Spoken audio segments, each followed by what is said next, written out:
नाज़रीन, मैं आसमा शिराजी आपके साथ, प्रोग्राम है फैसला आपका।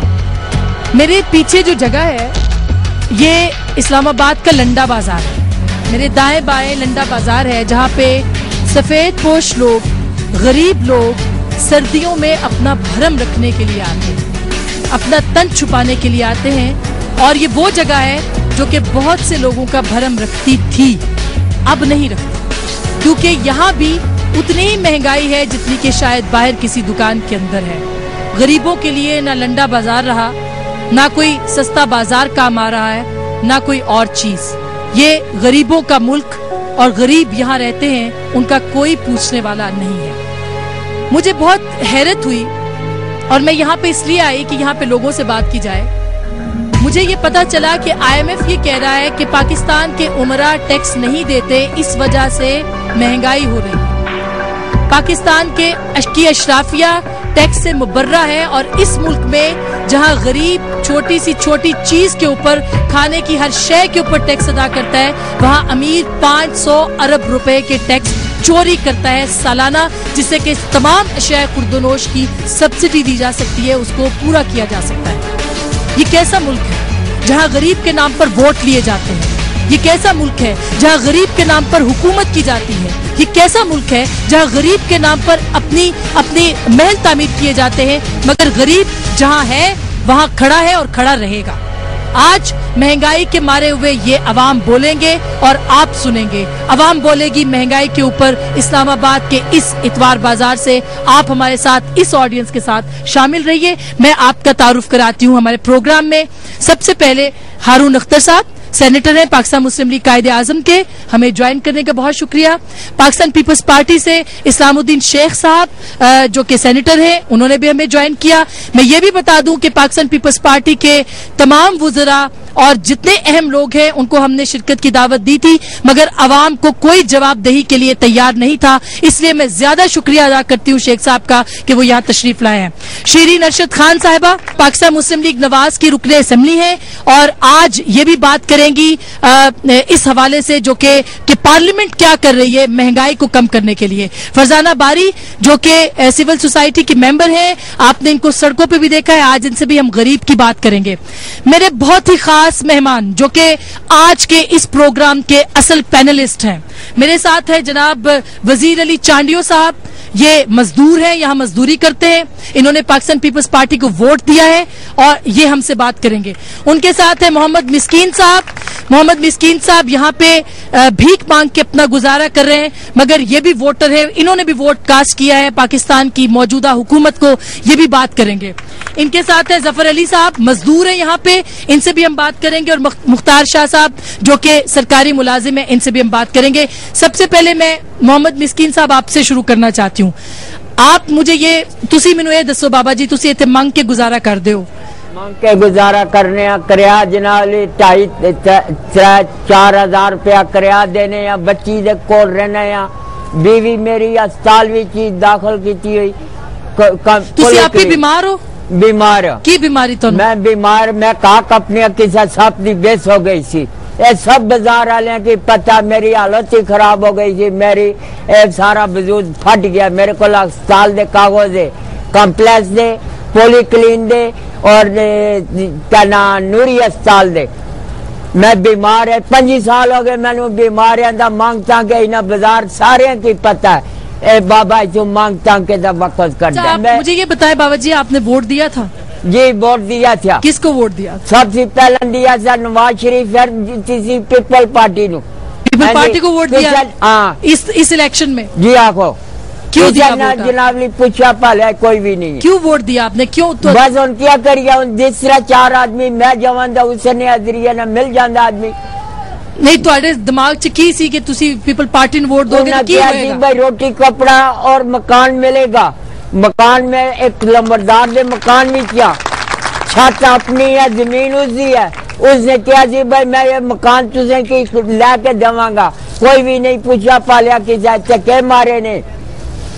चांडियो साहब, आपका ताल्लुक सिंध से है, आपने किसको वोट दिया था? पीपल्स पार्टी को वोट दिया था। हम और पीपल्स पार्टी के ही हैं वर्कर। आप वर्कर भी उनके हैं? हाँ जी, हम वर्कर भी उनके। सिंध से हमारा ताल्लुक है तो मैं इधर 8 साल से ये काम कर रहा हूँ अखबारों का। मैं मैट्रिक पास हूँ और मैंने कई बार इंटरव्यू भी दिया है, CDA में भी दिया है और काफ़ी जगहों पे भी दिया, लेकिन हमारे पास पैसा नहीं है कि हम उनको दे के अपने के लिए नौकरी हासिल कर सकें। आपने जिनको वोट दिए उन्होंने भी आपको नौकरी नहीं दी? नहीं दी है उन्होंने भी। और कैसे गुजारा होता है, जरा महंगाई की सूरत हाल बताएं, कितना कमाते हैं आप? मैं 250-300 कमाता हूँ, मेरे 4 बच्चे हैं। 250-300 दिन का कमाते हैं? हाँ जी। 4 बच्चे हैं आपके, बीवी है, जाहिर है 6 बंदे हैं हाँ आप जी। घर में, कैसे गुजारा होता है? बस गुजारा तो होता ही नहीं है, बस मुश्किल से गुजारा होता है। कितने वक्त का खाना आपको नसीब होता है उसमें? हमारा को एक टाइम भी खाना नसीब होता है, एक वक्त का? हाँ जी, मुश्किल से? मुश्किल से बनता है। आप बताइएगा मेरे भाई, क्या सूरत हाल है आपकी? सूरत हाल तो यही है जी, हमने वोट तो मुस्लिम लीग नवाज को दिया है। PMLN को वोट दिया आपने? इन्होंने अच्छा। बोला कि हम अखदार में आके या अपोजिशन में आके, हम पंजाब से, मेरा तल्लुक है कमालिया से, तो लेकिन इन्होंने आज तक कोई ऐसा काम नहीं किया जो गरीबों के लिए हो। पंजाब में तो अच्छा कर रहे हैं, लेकिन अपोजिशन में जब बैठे हैं कौमी असम्बली में, ये कुछ भी नहीं कर रहे, सिर्फ बिल्कुल ये बढ़के मार रहे हैं। या तो कोई हमारे साथ चलें, खाली सूखी बड़कों से काम नहीं चलता। पर ये तो लोग अपना मुफाद हासिल करते हैं, हम गरीबों का नहीं। हम लोग भूखे मार रहे हैं, ये लोग कुछ भी नहीं करते। क्या करना चाहिए इनको चाहिए अवाम को साथ लेके चले। जब अवाम कहती है कि उठो हम आप लोगों के साथ हैं, फिर ये कहते हैं rule of law. Rule of law कौन सा रूल ऑफ लॉ रह गया है? ये आप मजदूर हैं, पढ़े लिखे लगते हैं मुझे। जी पढ़े लिखे भी हैं, सब कुछ है, लेकिन रोजगार नौकरी नहीं है। नौकरी नहीं है, मजदूरी नहीं है।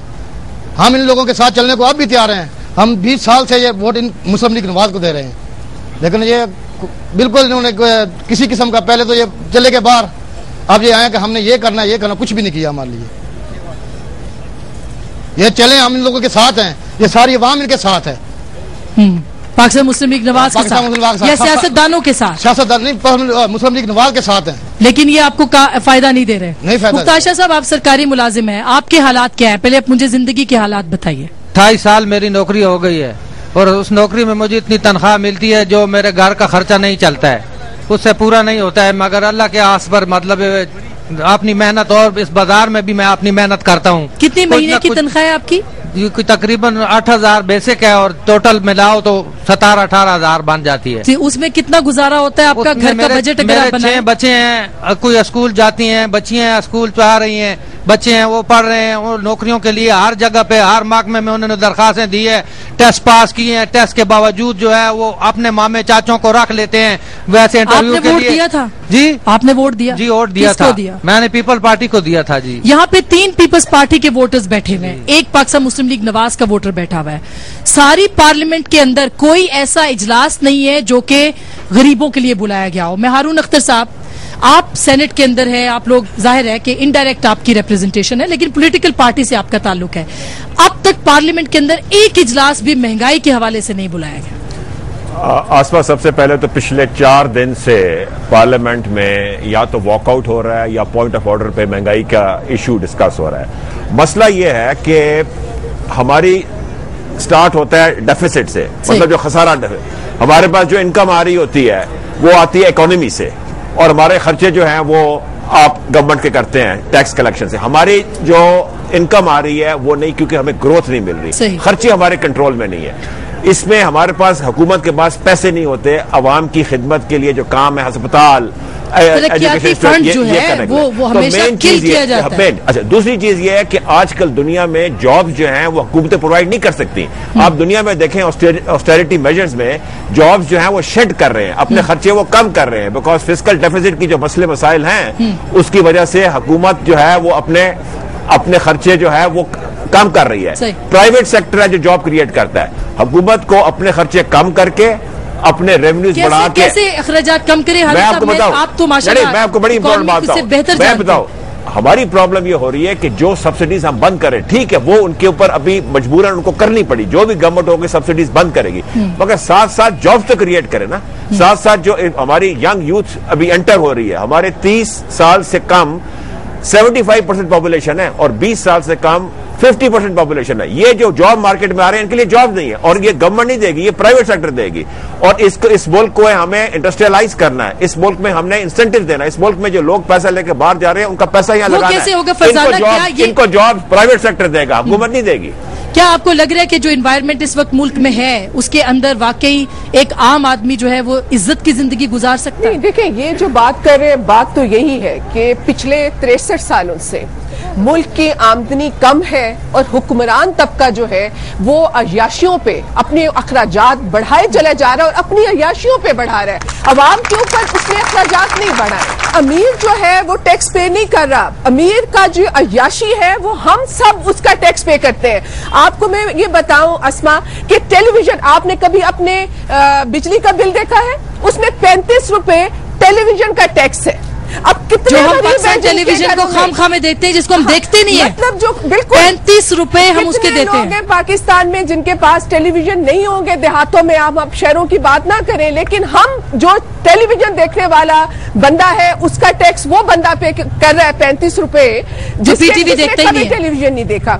इसके मतलब ये ज्यादती कब तक होती रहेगी? मैं ये आपकी बात को क्विकली आगे बढ़ाना चाहती जी कि आज पाकिस्तान की जो दौलत है, जो 90% दौलत जो है जिन लोगों के पास है, वो पाकिस्तान में सिर्फ 2% टैक्स देते हैं। तो मैं समझती हूँ आज पाकिस्तान का जो अमीर हुक्मरान तबका है वो आज जिम्मेदार है, जो पाकिस्तान के ये 17 करोड़ आवाम की जो बदहाली है और ये जो महंगाई है जो हमारी अब बर्दाश्त से बाहर होती जा रही है। जब तक ये अमीर तबके पे अब टैक्स नहीं लगेगा, जब तक लैंड रिफॉर्म्स नहीं होंगी, जब तक इनकी मैं इसी बात को आगे, आप भी पार्लियामेंट के अंदर हैं, आपका वोटर भी यहाँ बैठा है, यहाँ भी आपके वोटर हैं पीएमएलएन के, पीछे भी पीएमएलएन के वोटर हैं। क्या आप समझती हैं कि आप अपने वोटरों के साथ इंसाफ कर रहे हैं? आप लोग, आपकी जमात, जब चीफ मिनिस्टर पंजाब ने तंदूर लगाए कि गरीब को 2 रुपए की रोटी मिले, इतना क्रिटिसिज्म हुआ, इतना क्रिटिसिज्म बंद करना पड़ा ना, वो नहीं बंद नहीं करना पड़ा। और आप ये देखें कि वहां पे साउथ पंजाब में पहला तंदूर मैंने लगाया, अभी तक वो चल रहा है। और आप ये देखें कि लाइनें लगी हुई हैं गरीबों की, तो ये एक अच्छा इंसेंटिव था। उस वक्त क्रिटिसिज्म शुरू हो गया। हालांकि देखा जाए तो कुरान में भी है कि एटलीस्ट गरीब को अगर कुछ नहीं मिलता, बच्चे उनके पढ़ नहीं सकते, तो एटलीस्ट 2 वक्त की रोटी तो देने के लिए पंजाब कैसे देंगे? आप उमरा, आपके पार्लियामेंट के अंदर आपके वजीर खजाना इस हुकूमत के खुद कह रहे हैं वो तो कि जी हम लोग पार्लियामेंट में बैठे वो टैक्स नहीं देते। वजीर खजाना मुल्क से बाहर होते हैं। नंबर 2, जो उन्होंने जो भी महकमे खोले कि जी जैसे SME सपोर्ट फंड खोला उन्होंने, उसके ऊपर 2 महीने इतनी उसके ऊपर जनाब बंदे उसके डिप्यूट हुए, कहां से वर्ल्ड बैंक से बंदे उसके ऊपर उन्होंने मुलाजमत पे रखाई। एंड ऑफ द डे पता लगा जी बजट नहीं है, महकमा बंद हो जाता है। ठीक, आपकी मैं शेख साहब, आपके कंधों पे बड़ी जिम्मेदारी है। जी जी, मैं बेटी की शादी की थी, मैं पुराना वर्कर हूँ, किसकी वर्कर है आप? भुट्टो के जमाने का मैं वर्कर हूँ, पीपल्स पार्टी की। पहले किसान मेरे काट है। अच्छा, मैं दरखास्त दी थी है, कोई पैसा नहीं मिले। मैं गरीब आदमी मैं मर गया, बाली में चल मेरे किसी सुनिए नहीं, दिखाता दे देख मर गया मैं। तो उधार लेख में शादी की थी, हाँ जी, उधार लेख में शादी की लगी थी, वजीर आजम दी है 10 दिन में दरखास्त दे बैठा, 10 किसी ने जवाब ही नहीं देता था। मैं कहाँ जाऊँ? तो मैं गुब्बारे बेचे बच्चे 10 अपने पेट में, मैं 2 लाख रुपये उधार चाक में शादी की थी। मैं कहाँ जाऊँ? तो मैं गोली मार दी बस। वर्कर मैं पुराना, ये वर्कर है, इनके पास ये कार्ड भी है। जनाब वजीर आजम, अगर आप ये प्रोग्राम देख रहे हैं तो ये देखें, ये आपका वोटर है। ऐसा आज मेरे पैसे नहीं मिले, मैं कर्जा चाहकर शादी की थी। इन्होंने की है, नई यूथ को तो ये नौकरियां दे नहीं रहे। नहीं चाहती कि मैं खुद कुछ कहूँ। शेख साहब, आप क्या कहें? प्रोग्राम में है ये Benazir income support programme, Benazir income support programme से मिला कुछ भी नहीं मिला। मैं जी आपका नुमाइंदा कौन है? इनका नुमाइंदा कौन है? उसको आपने वोट दिया, नुमाइंदा कौन है? MNA कौन है? सर मैं बच्चा मेरे नीवीच है सर, मेरा कोई मकान नहीं, कोई किसी निकाल नहीं, मैं बच्चे के साथ में दरखास्त दी। बाबा जी आपका नुमाइंदा कौन है? MNA कौन है? MPA कौन है? बादशाह में पिपू पार्टी वोट देते। नहीं, MNA कौन है? MPA कौन है? मैं सर में उसके पास गए हैं कि बेनजीर इनकम सपोर्ट प्रोग्राम में मुझे शामिल किया जाए। खास बेनजीर दी थी है, अपने सदर दी थी है, कोई दरखास्त मुझे बताएं बेनजीर सपोर्ट प्रोग्राम में जो वो एक अच्छा प्रोग्राम है ना, इस पे ये क्यों नहीं है? ये मैंने दरखास्त दी है, वो कह रहे हैं। जी शेख साहब, मेरे को ठीक है। अब अच्छा, उनको जवाब लेंगे जी शेख साहब। आसमा, शेख साहब आप बताइए। बात यह है कि बेनजीर सपोर्ट प्रोग्राम 40 लाख वो कह रहे मैंने फॉर्म मैंने अप्लाई किया है। मेरे को सबूत है बेटा, अभी आ मेरे को सबूत है दरखास्त में। मैं आप उधर कोई जवाब नहीं दिए सर जी। मैं बेटे मेरे को आप सुने, पहले हमने फर्स्ट उसके अंदर हमने बेनजीर सपोर्ट प्रोग्राम में जो है वो हमने लेडीज के लिए शुरू किया। बच्ची वो हमने बात सुने, वो हमने लेडीज के लिए शुरू किया, ठीक है, औरतों को, और उनको हर महीने 1000 रुपए, और उसके अलावा उसमें और चीजें हमने उनकी हेल्थ भी और उनका इंश्योरेंस में शामिल किया। उसके बाद अब जो हमने पाकिस्तान प्रोग्राम जो किया है, चैरिटी ड्राइव क्या की, ये अभी बताता हूँ, अभी बता।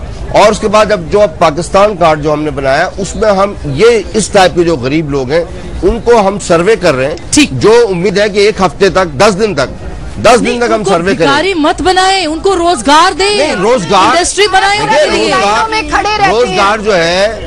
रोजगार जो है वो हुकूमत प्राइवेट जब तक सबको दिए, वतन कार्ड सबको दिए, और हम सबको, और जहाँ तक महंगाई की कंट्रोल की बात आप करें, देखिए कोई किसी को नहीं दे। देखिए अब अगर एक आदमी, अच्छा फिर बैतुल माल है, बैतुल ये गए नहीं अपने एमएनए के पास, ये अपने एमएनए के पास नहीं गए, कह रहे आप एमएनए के पास जाएंगे तो आप मेरे पास आए, एहतजाज करेंगे तो हक मिलेगा। आप मेरे पास आए, मैं अभी आपको एड्रेस देता हूँ, मेरे पास आए। अच्छा ठीक है, बात करने दो, उनको बात करने दे, अभी आपके प्रोग्राम की बात के लिए बैतुल माल है। सही, अभी जैसे मुश्ताक साहब ने, इधर ही ठहरे, आपसे बात करेंगे। अभी जैसे मुश्ताक साहब ने कहा कि मैं गवर्नमेंट सर्वेंट हूँ और महंगाई इतनी बढ़ गई है, आप देखें कि इस बजट में हमने लो तनख्वाह वालों को 50% की इंक्रीज दी है उनकी बेसिक पे में। शेख साहब मैं ये सवाल आपसे मैंने ब्रेक लेनी है, ब्रेक के बाद मैं ये पूछूंगी कि वजीर आजम हाउस का 7.5 करोड़ खर्चा क्यों है, इसका मैं जवाब लूंगी इन सब लोगों से जो पार्लियामेंट में बैठे, और खास करके शेख साहब से ब्रेक के बाद हमारे साथ रहेंगे। ये जो शुगर मिले, शुगर में चौधरी प्रार्थना, नवाज शरीफ प्रार्थना के, और तो किसी के नहीं है। आसमा मैं आपको एक चीज बताऊं, एक बड़ी चीज है, आप लोग शोर मचाते थे, आप लोग कहते थे ना, एक से बड़ी सी बात है।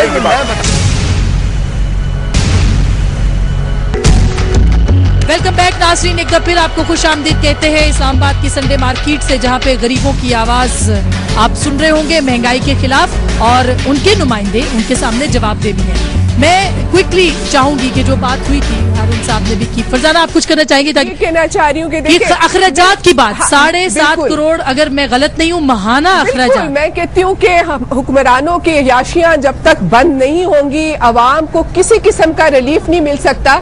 ये जो बात कर रहे हैं, आप अवाम से पूछें कि क्या आपको रोजगार चाहिए या आपको 1000 रुपए की भीख चाहिए हर महीने में? आप बताएं, आपको रोजगार चाहिए हुकूमत से? रोजगार चाहिए। मैं इन हुकूमत से ये पूछती हूँ कि मुझे बताएं।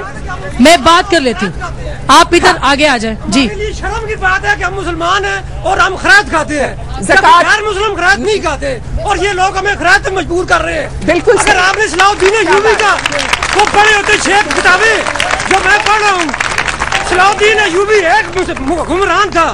अगर अवाम सारे गलत हो जाए तो कुछ भी नहीं हो सकता।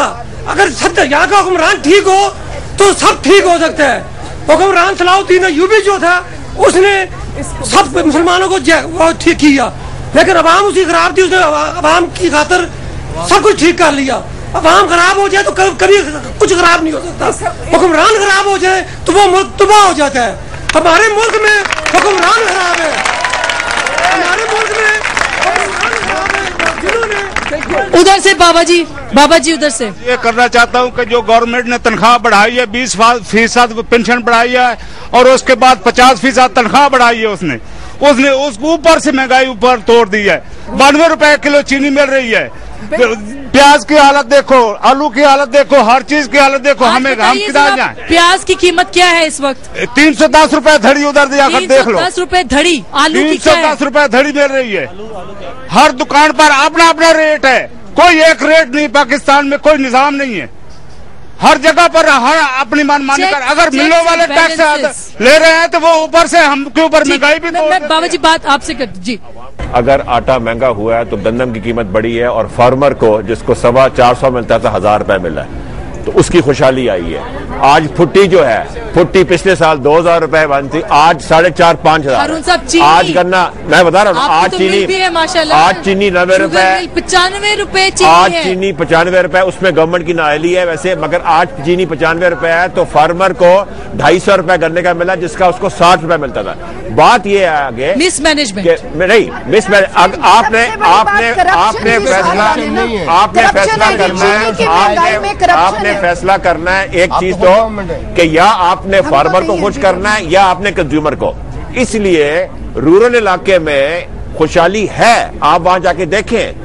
इधर जो है ना शहरों में जो नौकरी तबका लोग हैं, जिनकी कोई जमीन नहीं है, जिनको यहां आके करना है, ये बेचारे पिस गए हैं।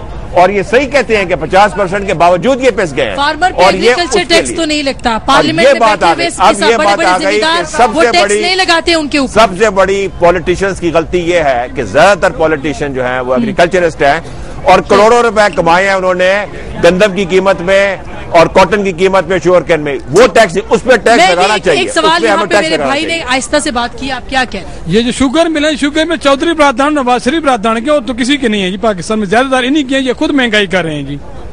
लेकिन और भी बहुत से लोग जो पार्लियामेंट में बैठे हुए हैं, उनकी एक है 82 शुगर मिल में से इस तरह नवाज शरीफ और चौधरी बरादरान की है जी। उनकी एक है, चौधरी की शुगर मिल है नहीं, उन्होंने बेच दिया। नवाज शरीफ साहब की एक है, शहबाज शरीफ साहब की एक है, और वो चीनी अपनी जुलाई में बेच चुके थे, उन्होंने महंगाई ये नहीं। देखिए जितनी शुगर मिले हैं वो सारी आप मानते हैं कि बासर और पार्लियामेंट में बैठे हुए लोगों की है? 82 में से 12। आसमा मैं आपको एक चीज बताऊं, एक बड़ी चीज है, आप लोग शोर मचाते थे, आप लोग कहते थे ना, एक बड़ी सी बात है, आप लोग कहते थे कि सारे लोन माफ कराने वाले पॉलिटिशियन हैं। सुप्रीम कोर्ट ने कहा कि 50 सबसे बड़े लोन माफ कराने वाले नाम दे, एक पॉलिटिशियन निकला उसमें। ये ज्यादा बात आप करते हैं, शुगर मिले सिर्फ 8-10 लोगों की है, बाकी सब प्राइवेट है। पिछले 2 सालों में 274 अरब रुपए के कर्जे, हमारी खून पसीने की कमाई, टैक्सों की कमाई जो है वो कर्जे माफ किए। देखिए, अब जब आप ये बेरोजगारी की बात करती हैं, मुल्क में अगर इंडस्ट्री नहीं लगेगी, मुल्क में अगर इंडस्ट्रियलाइजेशन नहीं होती तो उनको जॉब्स नहीं मिल सकती। हुकूमत जो है वो अपने लोड शेडिंग की वजह से बिजली भी बंद हो गई है। तो जब तक ये प्राइवेट सेक्टर नहीं आएगा, और प्राइवेट सेक्टर के लिए एनवायरमेंट चाहिए, वो आपकी करप्शन की वजह से नहीं, वो करप्शन नहीं है, वो एनवायरनमेंट है। वो एनवायरनमेंट है जो आपने 9/11 आप इनकी बात जरूर सुन ले, मेरी नहीं सुन रही।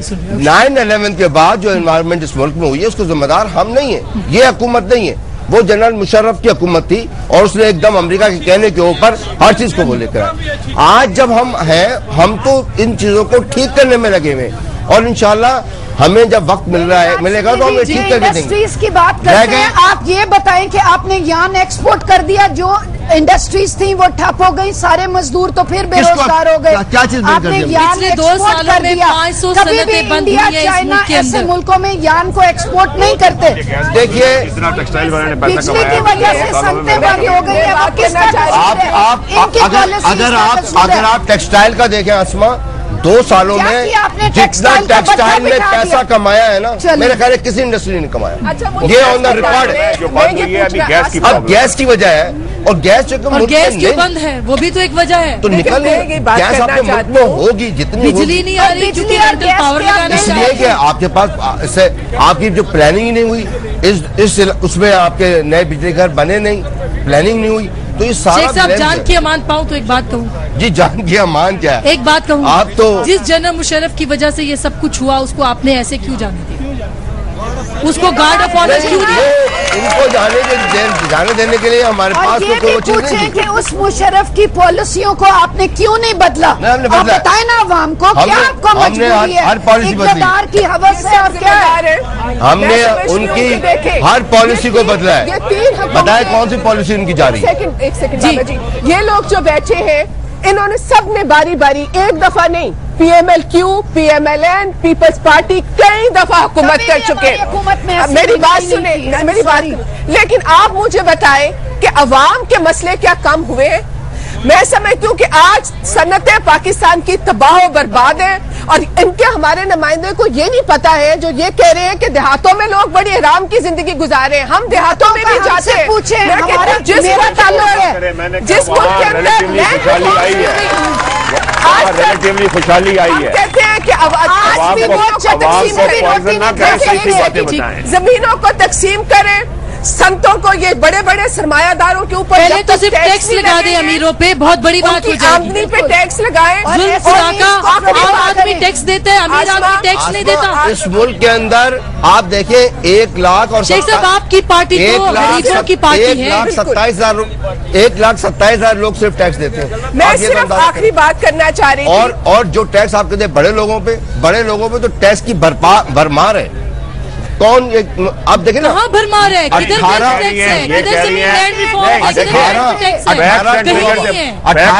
बात करनी चाहिए। इंडस्ट्रियल सेक्टर जो है जीडीपी का 22% हिस्सा है, 65% टैक्स देता है। कैसे कहती है कि ये सरमायादार टैक्स नहीं देते? ये आप फैक्ट एंड फिगर से बात करें, आवाम को पॉइजन ना करें। यही आदमी जो है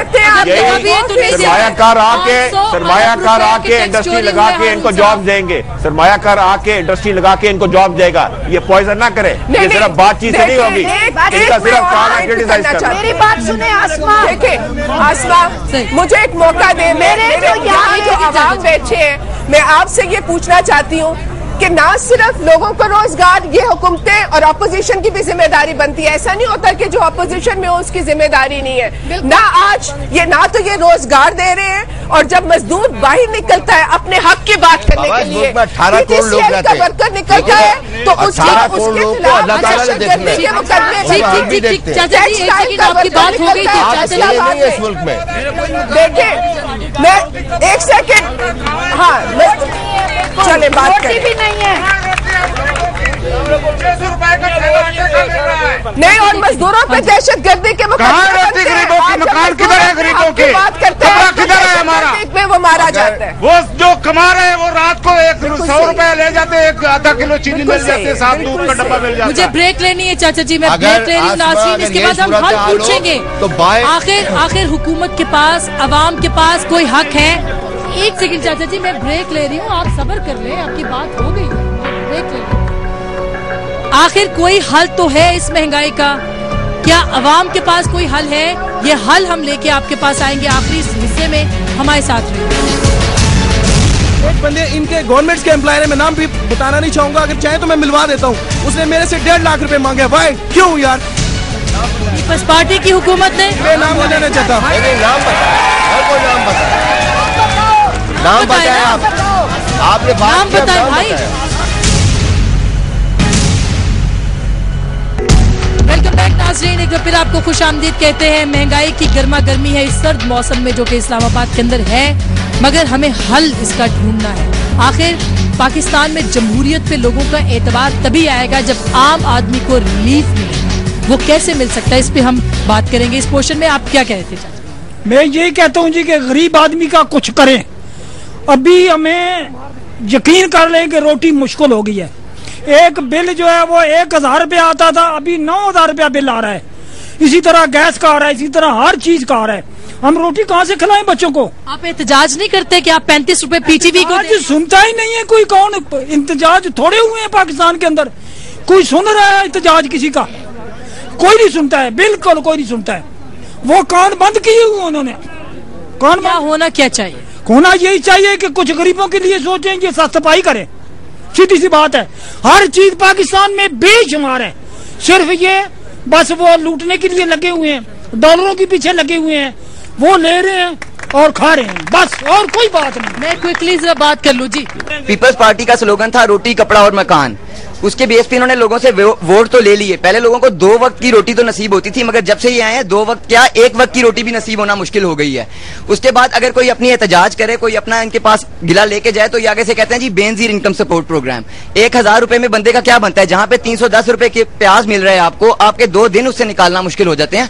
आप पॉलिसीज क्यों नहीं बनाते? तालीम इतनी महंगी हो गई है, हम स्टूडेंट्स को शाम को हम लोग दुकानों पे सेल्समैन का काम करके अपनी तालीम के अखराजात पूरे कर रहे हैं। क्या कहाँ पे हम लोग खड़े हैं? ये क्या हो रहा है? हम लोग को कुछ समझ बहुत शुक्रिया। पीछे उधर दे ये भाई को, ये इधर दे, इनको दे। मेरा इनसे क्वेश्चन ये है कि अगर हम इस मार्केट में खड़े हुए हैं, इन्होंने कभी गरीब ये कह रहे हैं कि हमारे से किसान खुश हैं, आप कभी जाके उन किसान से तो जाके पूछे ना कि आप उनसे उनके प्रोडक्ट कितने में ले रहे हैं। फॉर एग्जांपल वहां पे आपको चीज 100 रुपीज की मिल रही है, यहाँ पे पहुंचते पहुंचते 500 रुपए पे हमें मिलती है। क्या इस चीज का आपने कोई हल निकाला है? आप तो कह रहे हैं कि गवर्नमेंट के लोग खर्चा कम करें, ये कम करें, वो कम करें। आप काइंडली वहां पे जाके इनका कुछ चेक और बैलेंस होना चाहिए। आप चीनी की बात कर रहे हैं, आप बिजली की बात कर रहे हैं, आप खुदारा आपने कभी टमाटर की बात की है? आपने कभी प्याज की बात की? आपसे ना वो लोग खुश है ना ये वो लोग खुश है। खातून एक और जी, ये आप बात करेंगे। जी, मैं एक हाउस वाइफ हूँ और मैं इनसे ये कहना चाहती हूँ कि जब सबसे ज्यादा जो मुसीबत है वो हमारे लिए, क्योंकि बच्चे मांगते तो हमसे मांगते, हमें कहते हैं, और शोहरों को हम देखते तो वो और ज्यादा दिल दुखते है। हम इनसे ये कहना चाहते हैं कि ये जो तनख्वाह का हम पे एहसान जताते हैं कि हम बढ़ा रहे, बिल्कुल ना बढ़ाए, लेकिन प्लीज जो प्राइस है वो कंट्रोल करे। शुगर जो है वो पहले सबके लिए पूरी हो रही थी, अचानक इन लोगों ने बहरान पैदा करके उनको कम कर दिया। अब भी पूरी हो रही है, सब खा रहे हैं, लेकिन थोड़ा थोड़ा करके। तो ऐसा क्यों करें? इस तरह आटा जो है सबके लिए पूरा हो रहा था, इन लोगों ने बहरान पैदा कर लिया। मिल और ये सारा कुछ तो इन्हीं लोगों का है, हम लोग तो बस यही है कि खैरात की तरह हम लोग लेते हैं। ये आटे का जो प्राइस है वो कंट्रोल करे, बेशक तनख्वाह बिल्कुल ना बढ़ाए। उन्हीं पे हम लोग जब तकरीबन कोई 4-5 साल पहले की बात है तो 8-9 हजार में हमारा बहुत अच्छा गुजारा हो रहा था। अब 20 हजार से ऊपर है, लेकिन हमारा गुजारा बिल्कुल नहीं हो रहा। और यही वजह है कि पहले 200 रुपए का आटा मिलता था, अब 600 पे चला गया। सबके लिए अभी भी पूरा हो रहा है, लेकिन 600 रुपए का आटा बिल्कुल सही है। मैं आप मेरी हमदर्दियां, हम सब एक ही कश्ती के सवार है। मैं एक और सवाल ले लूं, फिर आप सब लोगों को जवाब दे होना है, क्योंकि आप सब वोटों के साथ मुंतखब हुए। सर ने एक स्टेटमेंट दी, उन्होंने एक नॉर्मल सा जुमला कहकर खुद को छोड़ा दिया, अपनी जान छोड़ा दी, गवर्नमेंट की जान छोड़ा दी कि ये गवर्नमेंट का काम नहीं है, प्राइवेट सेक्टर का हल दे दें आप। हल क्या है? प्राइवेट सेक्टर का काम है। प्राइवेट सेक्टर को तो गवर्नमेंट ने लोड शेडिंग कर करके ठप कर दिया है। उनके पास जो एम्प्लॉइज थे उनको भी उन्होंने फारिग कर दिया है। इसके अलावा यहाँ पर आप देखिए जितने नौजवान में हैं, इनमें से 90% नौजवान अनएम्प्लॉयड है। कोई मास्टर्स करता है, डबल दो मास्टर्स की डिग्रियां लेके फिर रहा होता है फुटपाथों पे, बेरोजगारी, सालों से कॉन्ट्रैक्ट पे जॉब्स कर रहे हैं। ठीक है, बहुत बेहतर। और सर लोग भाई आपकी बात हो गई है, बहुत शुक्रिया। बेरोजगारी मसला है, महंगाई मसला है। मैं फरजाना से शुरू कर, बारी बारी एक ही, फिर उसके बाद खत्म कर दूंगी। जी फरजाना, क्या है और मुख्तसर रखिएगा क्योंकि हमें जी। सबसे पहले तो ये है कि हुक्मरान हल दे दे। हल हुक्मरान अपने 1 सेकंड बच्चे, 1 सेकंड। सबसे हल क्या है? सबसे पहले हुक्मरान तबका अपने अखराजात कम करे, ठीक है। दूसरा, तमाम जो ये हमारा बजट है, मिसाल के तौर पे हमारा सबसे बड़ा जो बजट जा रहा है इस वक्त 60% फौज के ऊपर, उस बजट को भी कम किया जाए। और तमाम जो हमारी मिनिस्ट्रीज है 10% बजट वो उसका घटाया जाए। तीसरी बात, ज़राई जमीनों को तकसीम किया जाए। ज़राई इस्लाहात की जरूरत है पाकिस्तान में, ज़राई जमीनें जो है वो गरीबों में मुफ्त तकसीम होनी चाहिए। चौथी बात, निजकारी का सिलसिला, इस मुल्क को बेचने का सिलसिला, सन्नतों को बेचने का सिलसिला बंद किया जाए। पीटीसीएल के वर्कर्स को जो किया गया, आपको पता है, जो ही निजकारी हुई, हमारा प्रॉफिट मेकिंग यानी कि मुनाफा वक्त तब होगा जब आम आदमी पार्लियामेंट में पहुंचेगा। 68 हजार से घटा के 30 हजार को बेरोजगार कर दिया गया। ठीक है, और आखिरी हल ये है, बस आखिरी बात, आखिरी हल ये है कि क़यादत अवाम को अपने हाथ में अब लेनी होगी।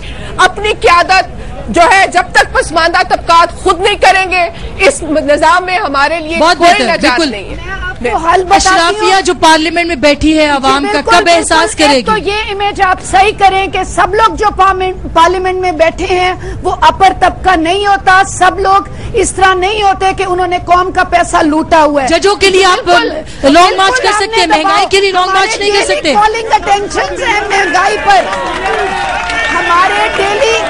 हमारे कॉलिंग अटेंशन है महंगाई पर। डेली हमने गवर्नमेंट पे जोर डाला हुआ है, गवर्नमेंट से उम्मीद नहीं है आप अपने बच्चों को हुनरमंद बनाएं, क्योंकि बांग्लादेश और बहुत से मुल्कों में खवातीन ने अपनी खवातीन को किसी काम पे लगाए। ठीक है, मैं शेख साहब, हमें अंदाजा है कि दहशतगर्दी के खिलाफ जंग है।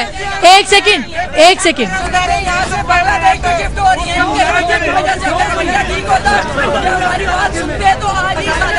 मैं क्या करूं नाज़रीन, देखिए आप सुन रहे हैं, सनतें सारी बंद हो रही हैं, बांग्लादेश चली गई हैं। जी, ये सारी चीजें जो ये कह रहे हैं इनके अपने इल्म के मुताबिक है, लेकिन हकीकत ग्राउंड रियलिटी और है। अगर ऐसा ही सूरत हाल है तो आसमा कुछ 35 बाय इलेक्शंस हुए हैं जो 3 दिन पहले भी हुआ।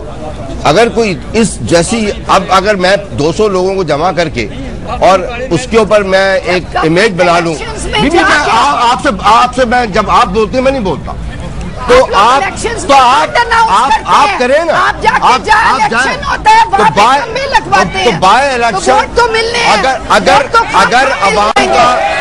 अगर अवाम का एतमाद न हो, अगर अवाम का एतमाद, आप खामोश हो जाए ना, आप उस वक्त बात करें। आप ये देखें कि अगर अवाम का एतमाद न हो तो इस बड़ी तादाद में बाय इलेक्शन में वोट नहीं डले। सही। ये देखें, आपने अभी यहाँ पर एक नारा लगा दिया कि जी आप जजों की बहाली के लिए तो लॉन्ग मार्च कर सकते हैं, महंगाई के खिलाफ। देखिए 18 करोड़ अवाम का मुल्क है, यहाँ पर बैठे हुए 500 आदमियों का ये मुल्क नहीं है, 18 करोड़ अवाम का है। और जो मौजूदा हुकूमत है, मैंने आपको पहले कहा कि सूबों में भी और वफाक में भी कोलिशन गवर्नमेंट है, और हम आराम से नहीं बैठे, हम इन हालात को मद्देनजर रखते हुए और जहाँ तक ये कहते हैं कि अखराजात, तो पहले हमने 50% हमने अखराजात जो थे वो हमने कैप कर दिए, 50% कम कर दिए, तनख्वाहें कम कर दिए, बताए ना। हर जगह ओके, मैं हल की तरफ हारून साहब, आप पार्लियामेंट में बैठे हुए लोग वेल्थ टैक्स की बात करें, अमीर पे टैक्स लगाए तो फिर कुछ फर्क पड़े। एक बात तो मैं अपने भाइयों बहनों को बताना चाहता हूँ कि मैंने प्राइवेट सेक्टर की बात करके ये नहीं कहा कि गवर्नमेंट का कसूर नहीं है।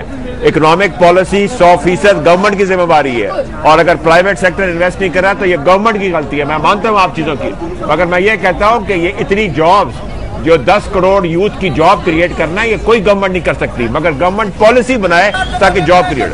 नंबर 1 पॉलिसी क्या बनाए? एक मिनट बेटे, एक मिनट, मैं आपको बता रहे हैं ना, इधर आके आगे मेरे साथ आखिरी बाइट में ले रही हूँ। एक मिनट, मैं हारून साहब आपकी बात से आप अपोजिशन में, मैं अपनी बात इस नौजवान की फ्रस्ट्रेशन कंप्लीट कर लूँ ना, इस फ्रस्ट्रेशन के लिए मैं कंप्लीट कर लूँ बात, इसके सुन बस आखिरी में आपसे हल लूंगी इसका।